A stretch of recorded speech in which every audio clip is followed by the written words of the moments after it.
I'm going to show you how to get your Govee Floor Lamp Pro to sync with music. Now, this video is going to be particularly useful for individuals who just got their Govee Floor Lamp Pro and are wondering how to go ahead and sync it with music. How do you actually go ahead about doing so? Now, this is already assuming that you've already assembled your Floor Lamp Pro and connected it to the Govee Home app. But what you can do is that click onto your Govee Floor Lamp Pro. Then I like to click on where it says music on the middle hand side.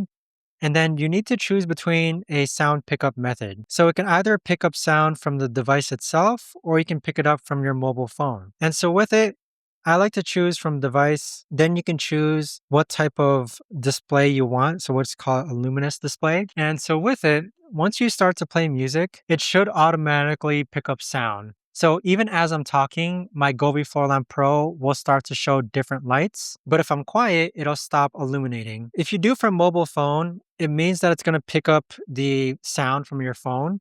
But I like to do from device. So that right there, guys, is the best and easiest way that I know of to actually go ahead and get your Govee Floor Lamp Pro to sync with music. If you guys know of a better or easier way to actually do this, let me know in the comments down below. I would love to know. Thanks so much for watching, everyone, and I'll see you guys all in the next video.